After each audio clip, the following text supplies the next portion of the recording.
Oke, Assalamualaikum warahmatullahi wabarakatuh. Warahmatullahi wabarakatuh. Ya, hari ini kita akan belajar bersama Pak Yuda Andaka. Bagaimana kabarnya Pak Yuda? Ya, alhamdulillah baik. Alhamdulillah. Jadi Mohon kita maaf loh ya, di kenalan sela-sela dulu. kesibukan.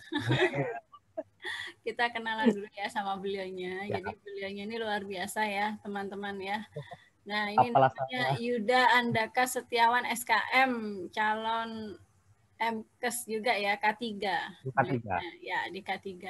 Jadi sebenarnya beliaunya itu seangkatan, sekelas sama saya, senasib seperjuangan ya, lembur-lembur dulu ikut-ikut sosok, ikut-ikut lomba ya. Ingat ya? Iya, betul. Betul. Nah, ini ya jadi tapi beliaunya sekarang udah jadi pakar ya, teman-teman, pakar Uh, di K3. Akar. Karena apa? Ini kita bisa buktikan di berbagai pelatihannya yang sudah didapatkan oleh beliaunya, mulai dari pelatihan pengukuran opasitas, metode Pringelmann, penulisan karya tulis, in-house training, dan lain-lain. Kemudian ini pelatihan eksternal, karena beliaunya K3, jadi AK3 umum, pasti beliaunya sudah dapatkan, dan masih banyak pelatihan-pelatihan yang lainnya ya, seperti ISO, kemudian tim ya, dan lain-lain. Jadi ini beliaunya juga pengalaman narasumbernya juga luar biasa ya. Jadi teman-teman di Yang saya sini ingat doang. ya yang diingat doang ya, Yang pastinya ingat lebih doang. banyak aslinya ya ini kayaknya ya. Enggak juga sih. Karena beliaunya ini rata-rata cepet dulu ya, baru lulus langsung langsung di sini ya Yud ya dulu ya. Rezeki, rezeki, betul. Ya kan? Langsung di sini. Alhamdulillah, rezeki. Ya, jadi ini Ini beliaunya kantornya di Balai Hiperkes dan KK Surabaya. Jadi kalau teman-teman misalnya pengen kongko, misalnya pengen diskusi langsung ya beliaunya ada di sini. Ya, alamat kantornya di belakangnya Cito ya. ya, Ya kan? betul. Ya, belakangnya Cito, tapi kalau rumahnya beliaunya di Aloha. Ini nomor HP-nya. Ya, mungkin itu yang bisa saya kenalkan terkait dengan Pak Yuda.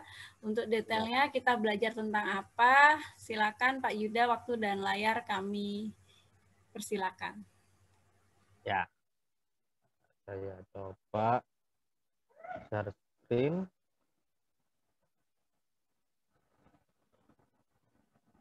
Keluar ya. Belum, masih. Nah, ini sudah keluar. Nah, full screen.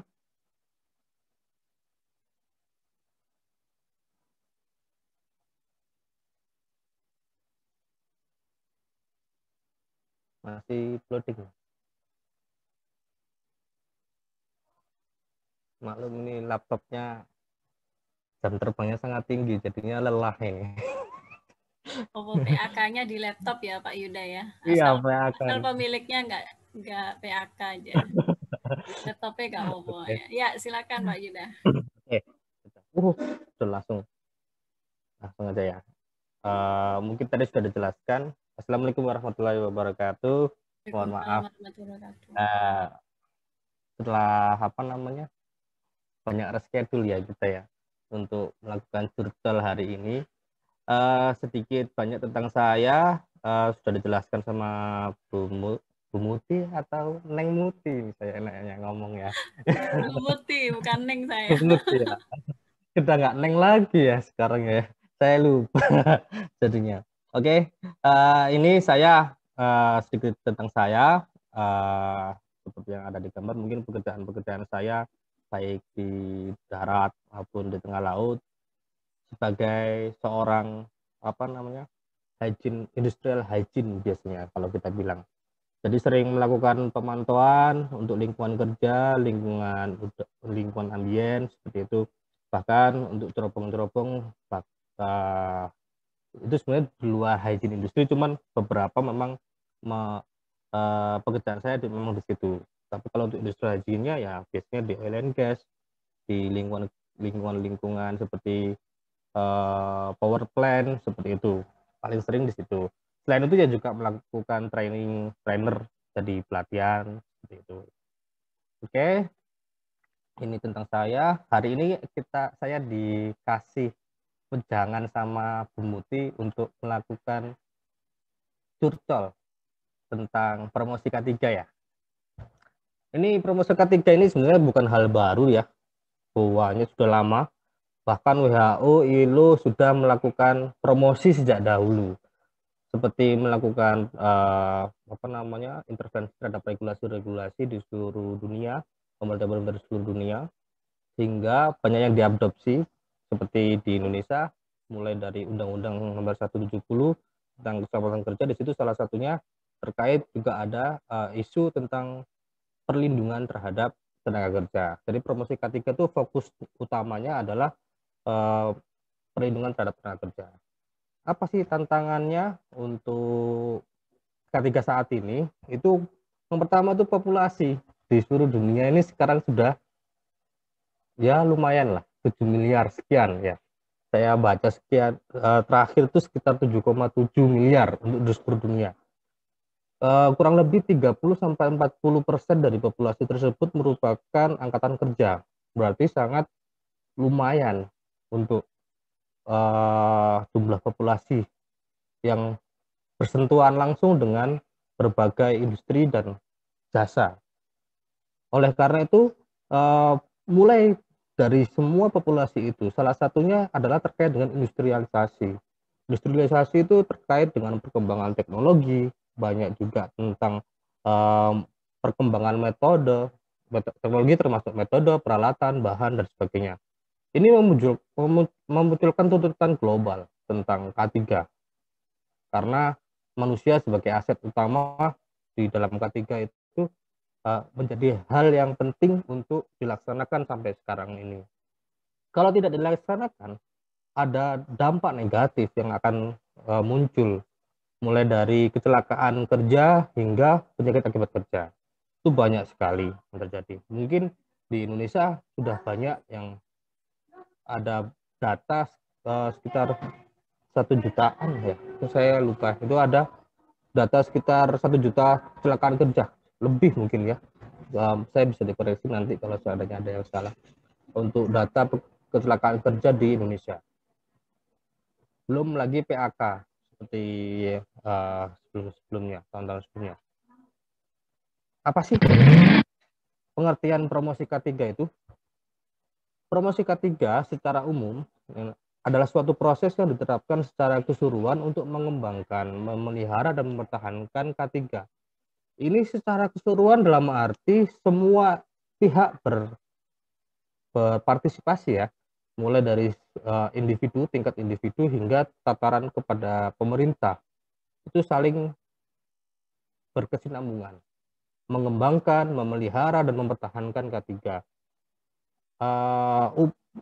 Kalau dalam tujuan utamanya adalah upaya pencegahan kecelakaan kerja dan penyakit akibat kerja. Itu yang penting. Kalau mungkin di promosi kalau di Kesmas beda ya, mungkin lebih ke Prokes, umum. promosi Promkes kesehatan ya, ya. promosi kesehatan. Perbedaan utama kita sasarannya adalah tenaga kerja yang pasti dan pelaku industri itu. Kalau Promkes mungkin secara umum banyak ke masyarakat, pemangku kepentingan di masyarakat, kebijakan-kebijakan di masyarakat. Perbedaan yang paling mendasar adalah pelaku industri dan di masyarakat seperti itu. Jadinya mempertahankan K3 terutama di industri ya dan jasa. Proses tersebut itu meliputi usaha dalam memodifikasi struktur dalam arti organisasi, lingkungan yang di sekitar atau tempat kerja ya, lingkungan dalam arti yang berhubungan erat dengan tenaga kerja, serta sikap dan perilaku yang terkait dengan K3. Ini lama ini saya ambil saya sadur lama dari WHO nih.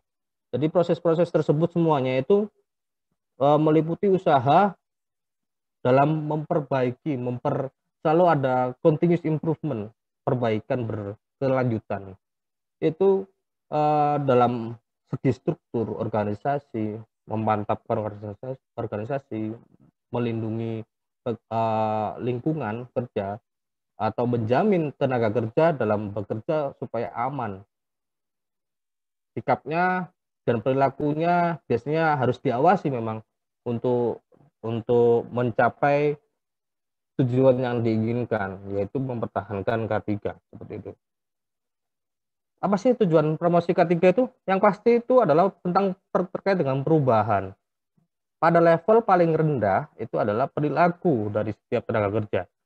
Perilaku setiap tenaga kerja itu menjadi hal yang penting karena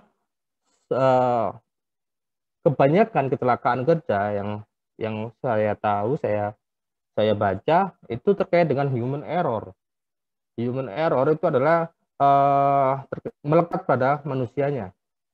Jadi perilaku itu menjadi hal yang penting dalam sasaran untuk promosi K3 itu.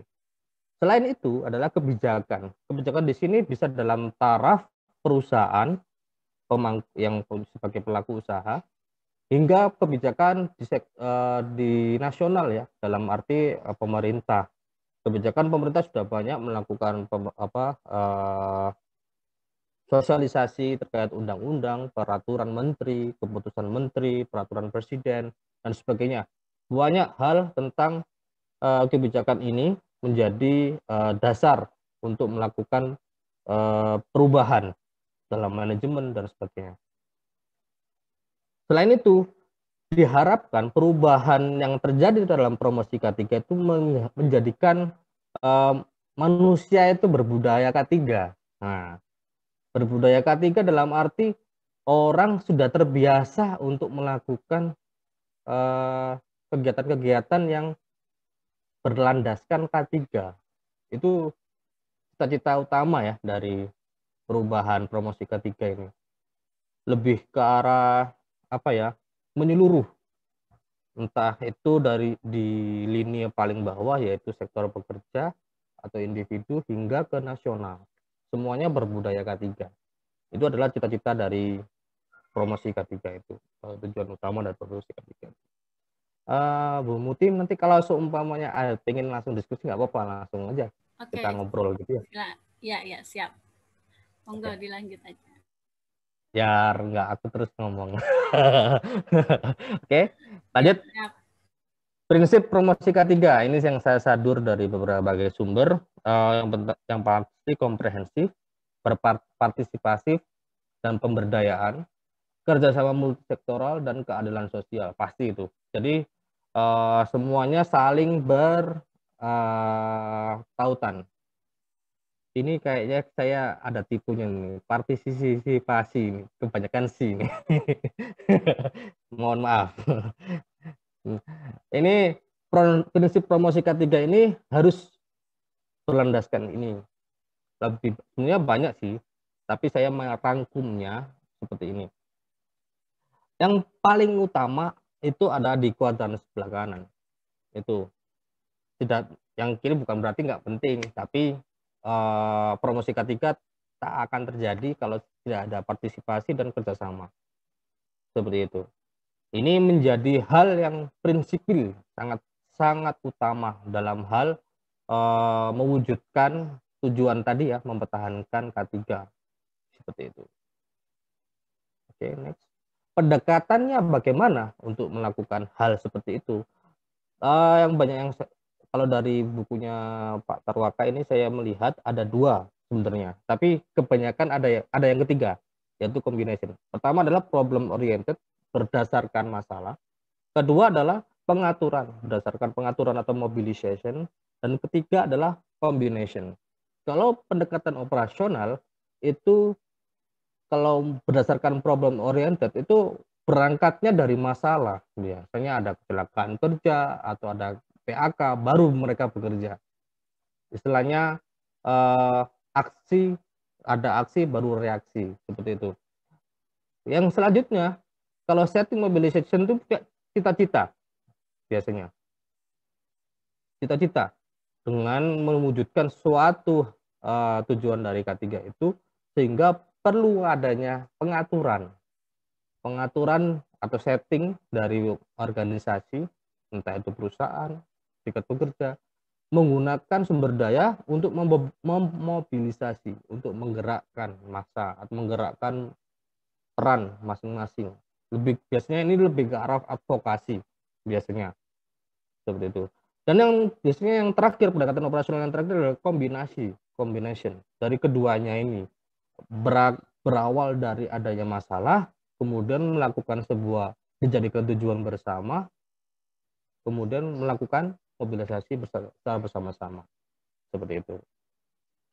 Kalau yang selanjutnya, prosesnya dari itu adalah secara umum proses promosi K3 untuk masuk ke dalam sebuah peningkatan K3 itu berawal dari individu, yaitu dari bagaimana individu itu mempunyai pengetahuan, terus kemudian bersikap dan melakukan tindakan yang dipengaruhi oleh perilaku yang berinteraksi dengan lingkungan kerjanya.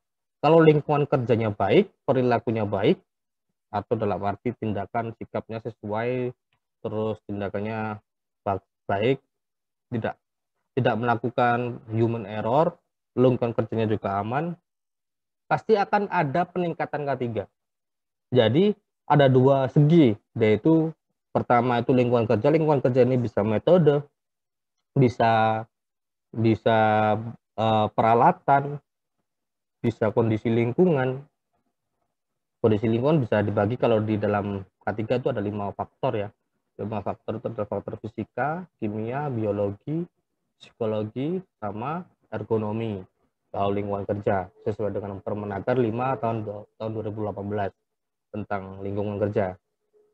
Itu kalau dari 5 faktor itu terpenuhi, maka akan ada interaksi terhadap perilaku itu. Biasanya akan menunjang menjadi perilaku yang aman. Namun kalau ada beberapa lingkungan kerja, faktor-faktor tersebut itu yang tidak baik atau mengalami tidak kesesuaian, maka ada kecenderungan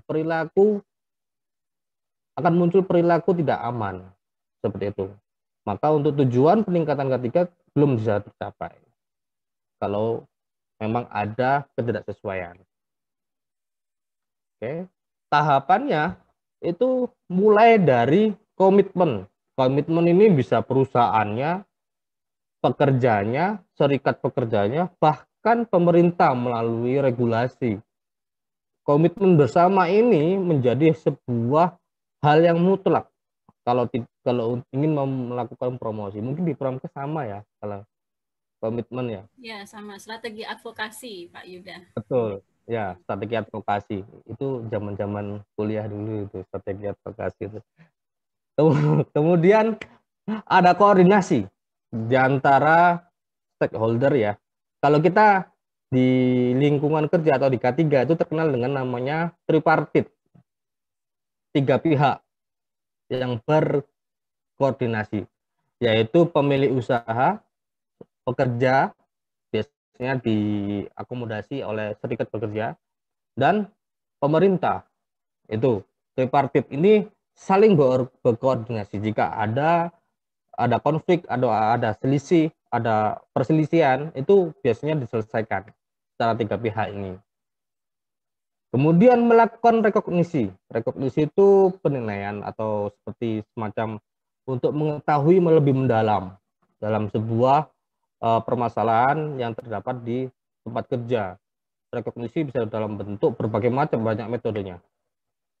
Terus langkah selanjutnya menentukan prioritas. Biasanya prioritas yang pertama adalah prioritas yang mempunyai nilai resiko bahaya atau nilai yang mempunyai potensi bahaya yang cukup besar atau sedang ke atas, sedang ke tinggi. Nah, itu biasanya itu diprioritaskan. Intinya segera dilakukan. Biasanya kalau kita melakukan penilaian bahaya ada namanya ada tingkatan resiko. Tingkatan resiko itu mulai dari rendah, sedang, tinggi. Ada yang sampai 5 skala ada yang 3 skala ada.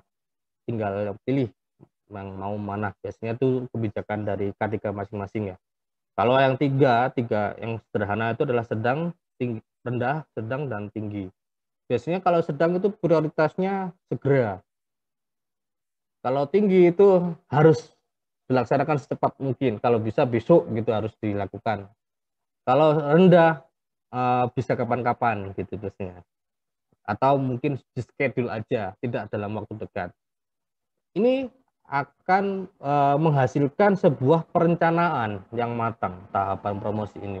Kalau tidak dilakukan prioritas, maka tujuan dari promosi K3 tidak akan tercapai. Harus ada perencanaan. Selain itu, perencanaan membutuhkan apa ya? Kalau kita lihat dulu timekeeping atau timeline ya, pelaksanaan ya. Prosesnya bagaimana mulai dari A, B, C, D, E dan selanjutnya. Itu pelaksanaan itu yang menjadikan saling apa ya? Saling berkaitan antara prioritas, perencanaan itu menjadi kayak kita bikin prioritasnya A, B, C, D, E. Jadi sudah diurutkan A, B, C, D, E. Kemudian perencanaannya seperti ini, pelaksanaannya sesuai dengan perencanaan yang berdasarkan prioritas dan perencanaan tersebut. Kalau tidak dilaksanakan, nanti akan mempengaruhi prioritas-prioritas yang lain atau perencanaan-perencanaan yang lain. Biasanya saling tumpang tindih atau bagaimana. Ada efek lah biasanya. Makanya untuk menghindari dampak negatif perlu evaluasi. Evaluasi, oh ternyata pelaksanaan program A ini kurang optimal sehingga perlu seperti ini evaluasi. Oleh karena itu harus ada perbaikan. Kalau seandainya sudah telah melalui evaluasi itu, perbaikan itu wajib dilaksanakan supaya tujuan dari promosi K3 tetap fokus ya, tetap fokus biar tidak melenceng jauh. Oke, selanjutnya biasanya ini biasanya ranahnya Bu Muti ini. Saya coba ungkit-ungkit dikit gitu aja ya. Model perubahan perilaku biasanya terkait dengan promosi K3 kan tujuannya adalah perubahan, entah itu perilaku, kebijakan hingga budaya. Model perubahan perilaku mulai dari individu itu adalah sebuah menggunakan teori ABC itu yang terkenal dulu. Dulu ini tahun berapa Bumut ini teori ABC ini? Udah lama. Tapi sampai Udah sekarang lama. masih ini. Masih. Ya. Betul. Kalau dulu Lawrence Green ya, predisposing, reinforcing gitu ya, sama ABC ini ya. Betul. Lawrence Green sama teori ABC ini jadi primadona buat teman-teman mahasiswa dulu kalau dalam hal cari grand teori gitu ya. Ini kalau teori ABC lebih ke arah antecedent, behavior sama consequences. Antecedent itu biasanya sebab ya, biasanya. Antecedent bisa dalam bentuk faktor intrinsik. Faktor intrinsik itu bisa seperti usia, jenis kelamin, tingkat pendidikan, masa kerja, pengalaman kerja, sama aja sih. Seperti itu, faktor intrinsik ini sangat mempengaruhi. Karena ada orang yang baru bergabung di suatu tempat dengan orang yang sudah lama, pasti akan berbeda dalam hal perilakunya terhadap perilaku aman atau tidak aman. Kemudian ada pengetahuan, sikap, dan tindakan. Itu saling berkaitan. Dulu skripsi saya tentang ini. Pengetahuan, sikap, dan tindakan. Kepatuhan pakai APT, alat pelindung telinga dulu. Kemudian pastinya kalau untuk menghasilkan pengetahuan, sikap, dan tindakan itu pasti ada pelatihan dan pembinaan. Selain itu dikuatkan, kalau di Lawrence Green kan ada reinforcing ya, pengawasan salah satunya ya, terkait dengan pengawasan. Biasanya untuk antecedent itu paling kuat itu adalah tentang reward atau penghargaan atau apresiasi, entah dalam bentuk material maupun non material seperti itu. Antecedent ini mempengaruhi keadaan dari pekerja atau pelaku usaha dalam berperilaku. Nah, kalau sudah antecedent ini dikelola dengan baik, maka akan menghasilkan perilaku aman. Ya semoga ini secara teori seperti itu. Kalau tidak ya itu biasanya ada sesuatu hal yang miss di sini di antara antecedent itu mungkin. Entah itu di pengawasan, entah itu di faktornya, intrinsiknya. Oh terlalu tua ternyata bisa jadi pekerjanya terlalu tua, bisa jadi seperti itu. Kemudian dari behavior yang mempunyai perilaku aman itu konsekuensinya pasti ada yang positif dan ada yang mungkin negatif. Nah, kinerja yang K3 baik itu biasanya selaras dengan anteseden yang juga cukup baik. Mulai semuanya saling selaras lah. Contohnya penempatan pekerja sesuai dengan kompetensinya, usianya, kebutuhan kerjanya, fisiknya, mentalnya, seperti itu. Kalau kinerja K3-nya baik, biasanya selaras dengan yang dibutuhkan itu. Kalau kinerja K3 buruk, biasanya ada yang kurang pas gitu lah, mungkin kurang optimal di dalam menempatkan pekerjanya di dalam apa namanya organisasinya itu. Jadi seperti itu. Kalau di dalam program promosi K3 ini ngomong program, biasanya kalau dari pemerintah itu, ada efeknya. Pelaksanaan program dari pemerintah itu banyak. Kalau tiap tahun, setiap bulan Januari itu selalu ada bulan K3 nasional. Ini temanya berubah-berubah tiap tahun. Biasanya program K3 nasional itu ada lomba, lomba poster, lomba IRP, dan banyak. Ini yang diselenggarakan oleh seluruh K3 di Indonesia. Perusahaan-perusahaan ya, terutama baik sektor formal, kebanyakan sih sektor formal. Kalau sektor informal jarang ada. Seperti itu. Kemudian pemberian penghargaan K3, biasanya antara akhir tahun itu nanti ada penghargaan K3 terkait mungkin zero accident, kemudian penghargaan SMK 3 yang diberikan oleh pemerintah terhadap pihak perusahaan. Biasanya setahun sekali biasanya. Biasanya kalau yang selain itu biasanya seminar, konvensi, lokakarya yang diselenggarakan oleh kementerian atau biasanya dinas atau asosiasi yang didukung oleh pemerintah, itu biasanya melakukan seminar secara nasional, konvensi, lokakarya, dan sebagainya. Oke, untuk lanjutnya program-program promosi, ini bentuk program ya, bentuk program promosi K3 biasanya kalau untuk di perusahaan itu ada implementasi SMK 3 biasanya, mulai dari awal hingga lanjut ya SMK 3. Ini biasanya kebijakan dari perusahaan. Ikut nggak atau enggak, saya nggak ikut SMK 3, ikut ISO, sama aja sebenarnya, hampir sama. Cuman kalau SMK 3 lebih wajib karena itu ada dasar hukumnya. Kalau yang lain mungkin pelaksanaan program pemerintah promosi K3 seperti penyediaan APD ini biasanya mempromosikan untuk memakai APD, penyediaan APD, kepatuhan terhadap APD, seperti itu. Alat pelindung diri ya ini APD. Terus pengendalian bahaya secara berkesinambungan. Ini salah satu program promosi. Pengendalian bahaya itu kalau promosi ini kan supaya tujuannya adalah mempertahankan ya, supaya mempertahankan kondisi K3 itu supaya baik, maka harus dikendalikan bahaya-bahaya yang ada dalam tempat kerja di perusahaan. Dan biasanya ada pelatihan dan pembinaan yang diselenggarakan oleh perusahaan untuk masing-masing tenaga kerja itu biasanya. Kalau untuk individu atau tenaga kerja biasanya ada advokasi serikat pekerja seperti itu.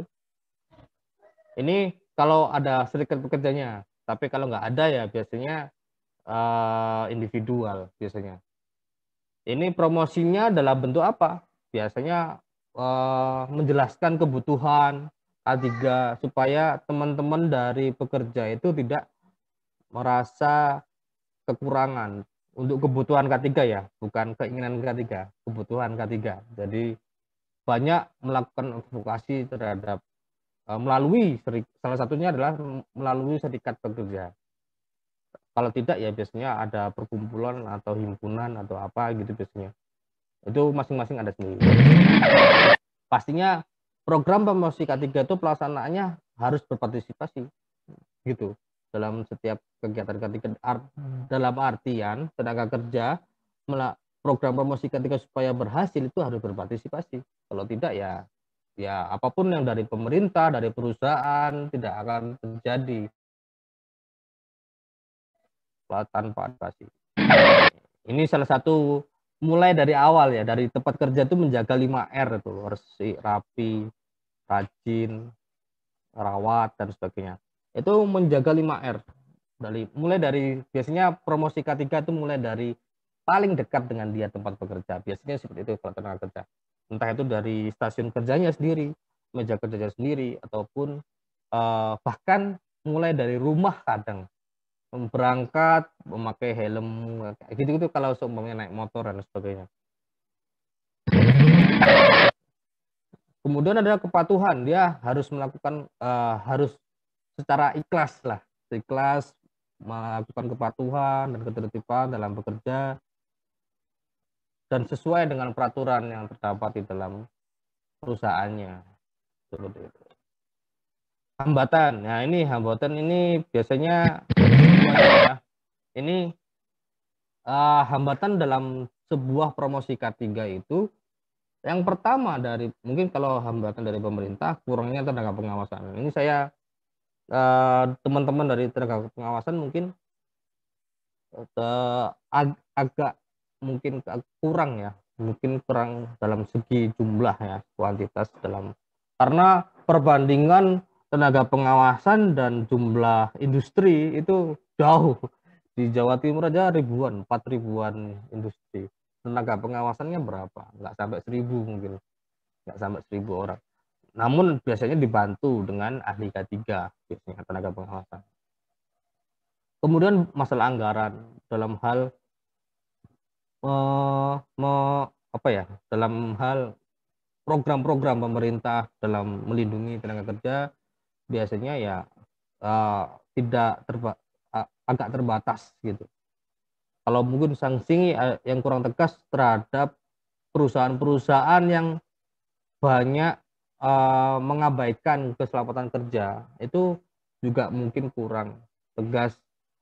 Kalaupun tegas harusnya pada setiap perusahaan yang memang benar-benar mengabaikan keselamatan kerja atau K3 ya. Kalau hambatan dari perusahaan ya hampir sama, mungkin terkait dengan komitmen. Kalau biaya ya itu biasanya ada kalau perusahaan menengah ke bawah itu biaya tentang K3 itu agak dinomor sekiankan, jadinya tidak sebagai prioritas. Yang penting perusahaannya jalan seperti itu. Tapi banyak hal yang menjadi hambatan dari perusahaan itu perlu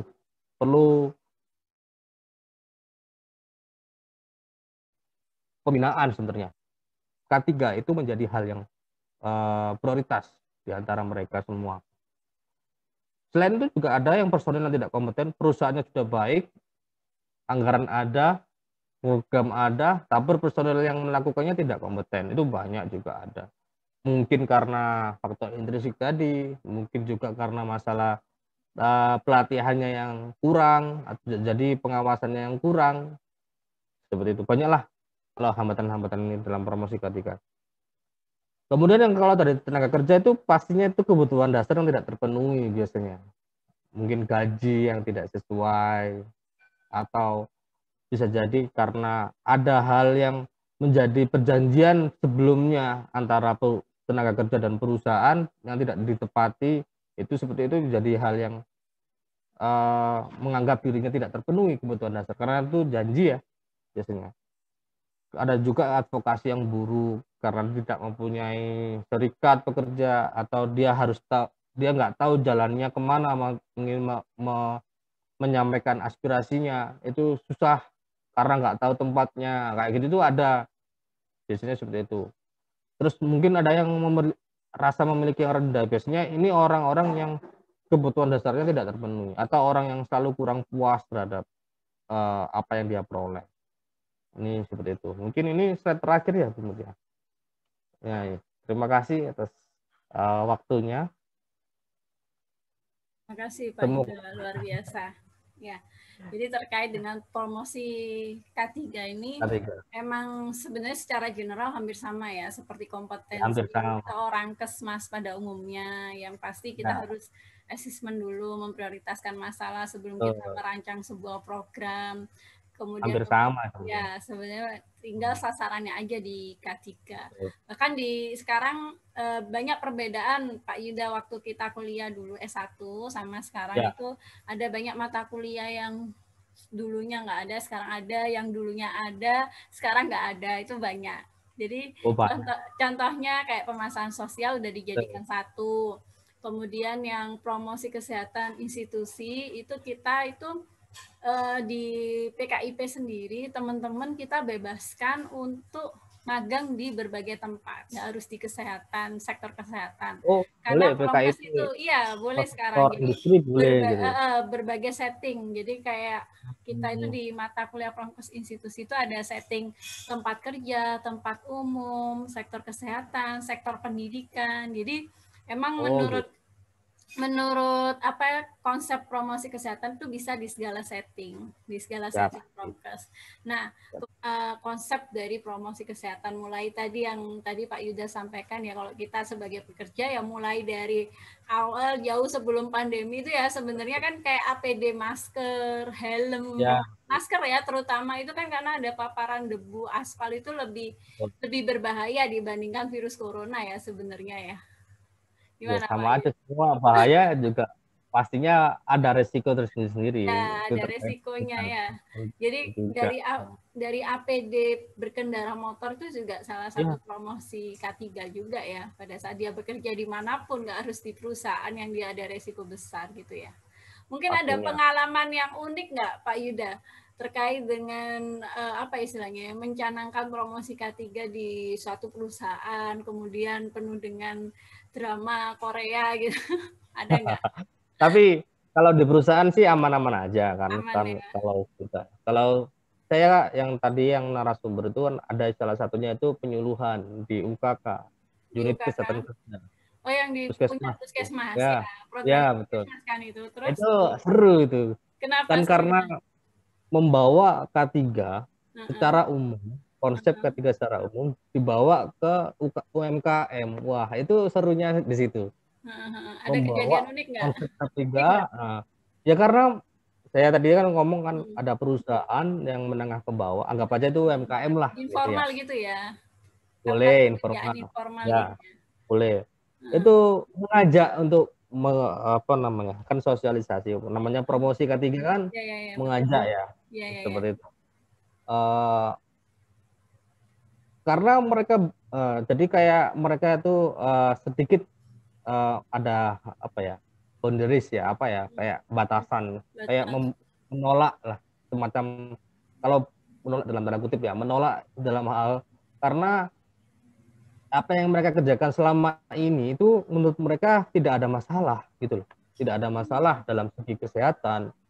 Nah, kalau di K3 konsepnya kan dari segi ilmiah keilmiahan kan sejak dahulu kan sudah Sudah ada. banyak penelitian-penelitian gitu lah. Hmm. Jadi kita menyampaikan efeknya gitu.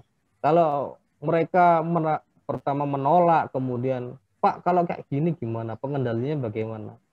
Ya kalau kita ngomongnya terlalu tinggi gitu ya, Ya, ya, ya. Pak harus seperti ini, harus seperti ini. Wah itu pasti jelas akan ada penolakan Ya, ada. secara ideologis yang pertama. Betul. Pertama adalah penolakan secara ideologis.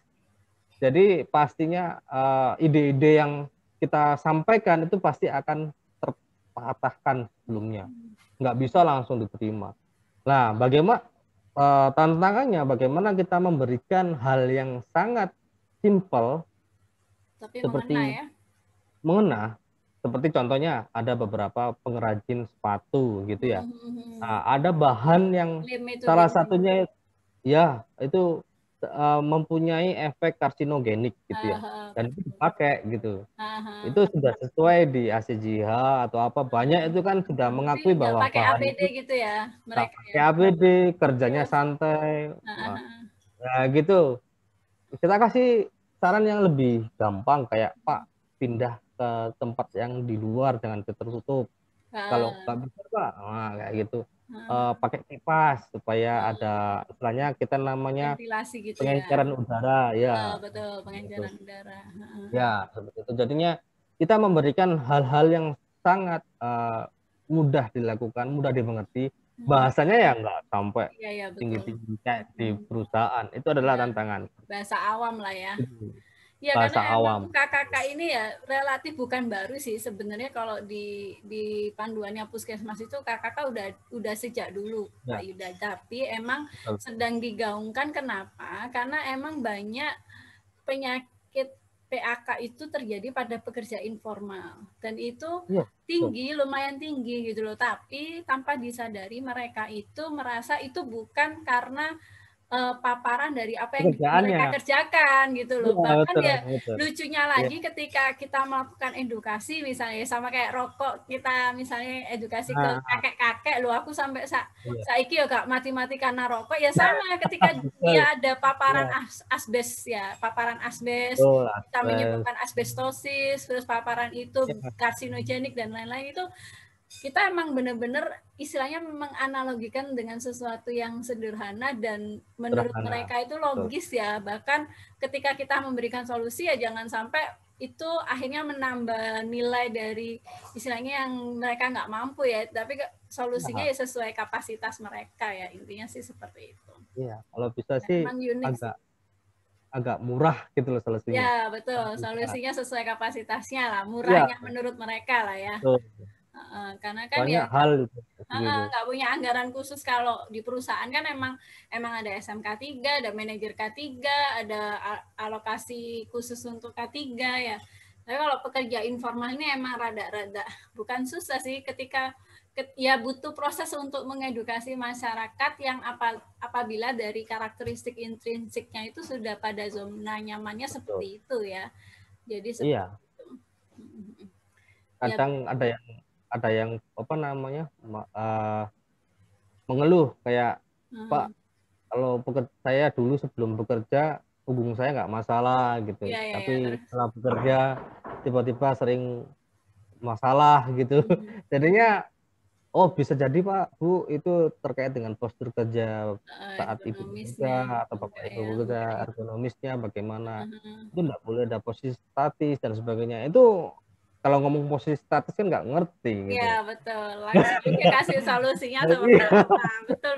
Iya. Ya gitu Gitu. emang beda ya teman-teman ya. Jadi kalau misalnya kita strategi promosi kesehatan di levelnya apa, makanya identifikasi karakteristik demografi itu penting ya. Karena Betul. ya menyesuaikan dari strateginya kita itu seperti apa. Jadi nggak mungkin kita menyamaratakan. Nah ini Pak Yuda ini sudah di segala level ini berarti. Jadi di perusahaan, di level pendidikan yang masyarakat menengah ke bawah. Jadi itu emang makanya teman-teman ketika kita ada kesempatan ya misalnya belajar secara offline, nah kunjungan lapangan, kemudian kita keliling bagaimana apa ya istilahnya di lapangan itu seperti apa, itu lebih masuk dibandingkan kita belajar kontekstual aja ya atau istilahnya teorinya aja. Karena di lapangan itu yang lebih seru ya, butuh ilmu dan seni. Nah seni apa? Seni menerjemahkan. Benar. Seni Itu menerjemahkan. kalau di perusahaan tinggal plek ada regulasi seperti ini, kalau tidak melakukannya ini ya. Ada sanksi juga, ada sanksi juga ya, ada reward, ada punishment juga. Iya.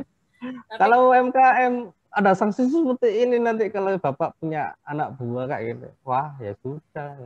Biasanya kayak gitu ya. Oh, gimana lagi itu sudah takdir. Wah, itu kalau kayak gitu tuh sudah menjadi hal yang mahfum lah kalau kita betul. Kalau kita melakukan ke bawah ya, promosi ketika ke bawah. Kebetulan kalau di kantor kami kan memang diajak kerjasama dengan Dinas Kesehatan Kota, selain Dinas Kesehatan Provinsi ya. Dinas Kesehatan Kota kan puskesmas di seluruh Surabaya, ada 50-an sekian ya, lupa. 50-an sekian puskesmas. Itu ada UKK-nya, ada pos UKK-nya itu sebagian kita yang ngisi gitu. Enggak full kita sih, mungkin ada kerjasama dengan yang lain kayak Dinas Tenaga Kerja Kota Surabaya atau bisa jadi Dinas Kesehatan Provinsi Jawa Timur yang untuk unit kesehatan kerjanya. Sebenarnya sih ya, gitu. Iya. Jadi luar biasa emang ya. Semoga emang kondisi pandemi ini seperti apa Pak Yuda ya? Masih WFHK atau Pasti WFO WFH atau WFH masih, cuman copycat gitu ya? Atau gimana? Seminggu berapa ya kali gitu? minggu kita sehari masuk sehari tidak. masih Hmm. masih seperti itu. Kalau tantangan di pandemi seperti ini itu lebih kompleks lagi biasanya. Belum orang-orang yang merasa dari segi ilmiah itu harusnya seperti ini, dari segi kebiasaan masyarakat seperti ini pasti akan berbeda gitu jadinya. Harus ada ketemu. Dan itu memang perlu pembiasaan supaya menjadi budaya itu. Kebijakan dan selalu terus continuous berkelanjutan ya. Maksudnya dalam arti pengawasan berkelanjutan, pemantauan berkelanjutan supaya menjadi hal yang biasa di antara kita semua. Mungkin sekarang mulai banyak ya kalau untuk pos-pos, kalau untuk pandemi ya, untuk di masyarakat mulai banyak melakukan patroli-patroli Ya, masker betul. ya kayak gitu Ada kampung tangguh, ada ini. ya. Apalagi kalau sekarang kan berarti kan tidak hanya paparan secara fisik atau yang berkaitan dengan paparan Oh iya, kerjaannya ya, tapi bener itu. sekarang ditambah Hal-hal dengan goib itu harus paparan virus corona yang nggak iya, kasat mata itu yang hal double. goib gitu. Ya, makanya double ya akhirnya ya yang harus kita Kayak ini. saya aja setiap masuk perusahaan beda-beda ya.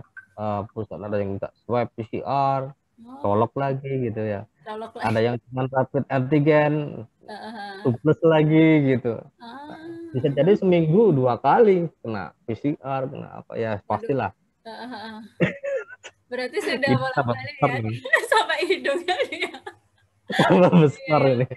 Besar. Jadi keunikan sendiri emang ya bekerja di era Iya, pandemi ini ya. Ada yang perusahaan yang memang taat protokol kesehatan betul. sampai ini sebelumnya harus dites dulu benar-benar bebas Ya, corona apa enggak. Ada yang biasa aja ya lalu lalang ya bebas gitu ada juga ya. ya pasti itu. Tapi sekarang kebanyakan sih perusahaan sudah menerapkan protokol kesehatan, walaupun memang beberapa memang belum ya. Iya, betul masih Itu berarti fleksibel belum ya. itu bukan berarti tidak sama sekali, tidak. Kami melonggarkan sedikit lah. Mungkin uh, karyawannya sudah ada yang divaksin, Oh, sehingga mungkin kayak gitu. Tapi pastinya sebagian besar pasti sudah tahu sudah ya, sudah paham. Nah, ini yang kemarin juga apa webinar Yakmi juga menyampaikan emang di masyarakat itu teman-teman yang sudah divaksin, masyarakat yang sudah divaksin merasa mereka nggak perlu lagi lakukan protokol kesehatan. Nah, iya itu betul. yang harus diluruskan ya. Ya, Iya karena vaksin betul, itu salah satu strategi aja ya untuk istilahnya salah satu betul. terkait dengan apa ya? Iya Virologinya lah supaya daya tahan tubuh betul. kita menghadapi virus COVID yang masuk itu nggak shock gitu ya, supaya Supaya ada ya mengenalkan mengenalkan. virus Nah, ke tapi dalam tubuh tetap kita. ya protokol kesehatan harus Tetap harus. tetap karena kan kita Protokol nggak kesehatan itu tahu imunitas dari ya kita seperti apa. ya mungkin nanti suatu saat kalau memang benar-benar sudah tidak ada kasus lagi, ataupun kalau ada kasus sudah tidak berat lagi, Ya mungkin tidak tinggi ya ya maksudnya. penyebarannya sangat minim sekali, mungkinlah protokol kesehatan bisa dilonggarkan lagi mungkin ya. Betul. Sekarang sudah mulai banyak dilonggarkan kok, Ya, sudah mulai banyak. ya, alhamdulillah ya. Yang penting kita selalu menjaga diri kita dan orang-orang sekitar kita. Intinya Ya, jangan teledor lah ya, apapun resiko yang ada di ya. depan kita ya. Oke, sekarang closing statement mungkin Pak Yuda, apa yang perlu disampaikan kepada adik-adik yang sedang menonton video kita? Oke, apa ya? K3 itu kalau ini ngomong K3 ya, ya K3 itu jangan dihafalkan, gitu. Tapi dilakukan, dipelajari. Kalau memang tidak bisa ditanyakan. Butuh bimbingan dan itu perlu usaha, effort. Ya, saya aja mungkin sudah 10 tahun ya, kurang lebih 10 tahun di K3 ini masih perlu banyak belajar seperti itu. Belum, makanya saya kuliah lagi supaya untuk membuat pemikiran saya lebih luas tentang K3 seperti itu. Jadi jangan dihafalkan yang pasti. Betul. Kalau dihafalkan boleh, kalau sudah terbiasa nanti sudah hafal-hafal sendiri pasti. Kayak apapun itu pasti dengan kalau kita belajar dengan sungguh-sungguh apapun itu tanpa menghafal pun kita akan bisa ingat seperti itu. Nah, itu pasti. Terus yang pasti untuk promosi K3 ini semoga adik-adik semua menjadi, kalau nanti sudah lulus, jadi garda terdepan untuk sebagai promosi K3. Betul.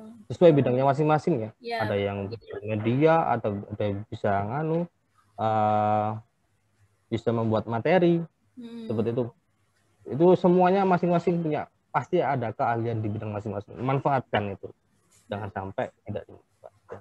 Baik, terima kasih banyak Pak Yuda atas waktunya. Jadi begitu ya teman-teman ya. Jadi intinya terkait dengan materi promosi K3 ini tidak perlu dihafalkan. Tapi bagaimana kita membiasakan diri kita, mulai dari diri kita sendiri aja ya. Sebelum misalnya teman-teman berkendara, itu harus taati keselamatan seperti apa. Atau mungkin kalau teman-teman yang sudah bekerja ya, apa yang menjadi prosedurnya ya taati sesuai dengan prosedurnya. Betul. Mungkin itu yang bisa kami sampaikan, teman-teman. Dilakukan dulu.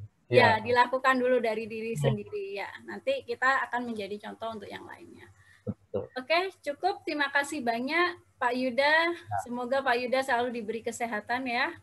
Amin. Sukses selalu, makin sukses. Semoga sharing kita hari ini bermanfaat Amin, buat ya siapapun Rabbal yang melihatnya, dan Siap. ada nilai tambah buat yang bisa melihat atau mendengarkan ini, supaya menjadi hal mungkin amal jariah kita ya. Amin, ya itu yang penting ya. Karena di era pandemi ini strateginya kita seperti apa ya? Ya seperti ini karena kita belum bisa ketemu secara offline ya. Gitu ya. Baik teman-teman, jika misalnya masih ada pertanyaan, bisa kontak langsung ya dengan Pak Yuda ya. Boleh ya Pak Yuda ya, tadi sudah di CV sudah ada. Nah nanti kalau misalnya teman-teman perlu misalnya, oh saya kasih komen aja di YouTube, monggo silakan di komen.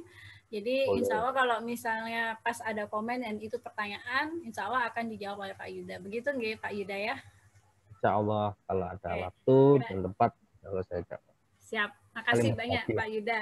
Oke, cukup. Terima kasih banyak. Semoga selalu sehat untuk semua ya. Selalu patuhi protokol kesehatan. Tetap semangat belajarnya teman-teman.